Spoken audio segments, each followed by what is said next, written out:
আশেকের মিলনের মধ্য দিয়ে দুনিয়ায় আসে। আমরা যেভাবে আসি দয়াল নবী তিনি হলেন সৃষ্টি আর আমাদের হয়েছে জন্ম। এই দ্বিধন পদ্মের উপরে নোটটা চমকাইতেছিল, বিশ্লেষণ করতে গেলে অনেক, সেটা মাতৃগর্ভে কিভাবে গেল। এই নাভির আড়াই আঙ্গুলি উপরে যে মোকামে তার অবস্থান ছিল, সে মোকামের নাম কি? কোরআনে কোন সূরায়, কোন পারায়, কোন আয়াতে? এর বিশ্লেষণ 9 মাসে 9টা স্বপ্ন, তার বিশ্লেষণ। দুটি প্রশ্ন। Time and tide wait for none, সময় নদীর স্রোত কার জন্য অপেক্ষা করে না। আমি কিন্তু বাবা মিউজিকটাও দিই নাই, বন্দনাও করি নাই, গুরু বন্দনাই বন্দনা নাকি, যাতে আজকে এই সিঙ্গারের মাটিতে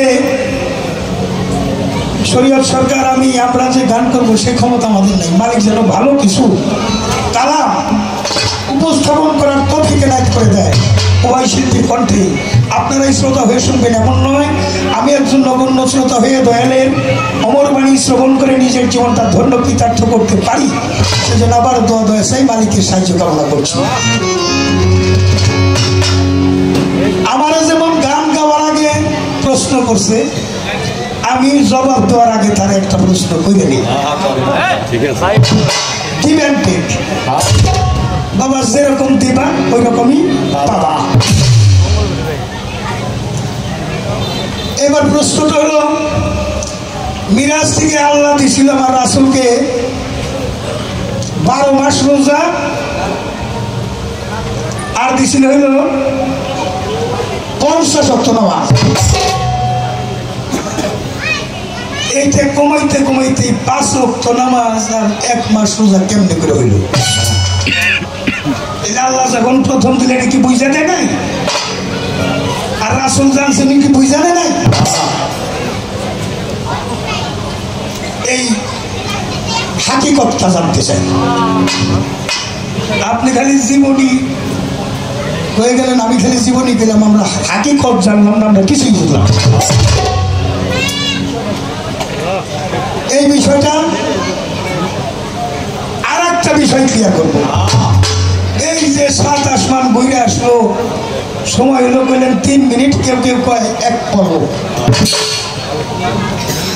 7 তলা আসমান জমিন 1 পলকে ভেদ করে আছে রাসূল আমার মিরাজ গেছে। সাইজি বলছে এই কথা, কিন্তু আমি বলি না, লালন সাইজি বলছে।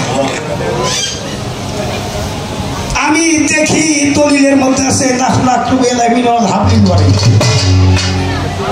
আমার ঘরের নিকটেই আল্লাহ আছে, শাহরুখের নিকটবর্তী।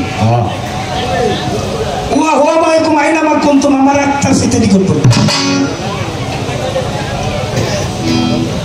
এই জায়গায় যদি থাকে আল্লাহ, তাহলে ওই মিরাজে গিয়ে এইখানে যদি আল্লাহ থাকে, তাহলে জিবরাইল আমিন আসে কোথেকে? জিবরাইলের তো চাকরি পাইতেছিলেন। এই দুটি কথা আপনি মীমাংসা করবেন। আমার বাবা মানুষের শিষ্যদের একটা কালাম বলবো, ছোট করে শেষ করতে চেষ্টা করবো।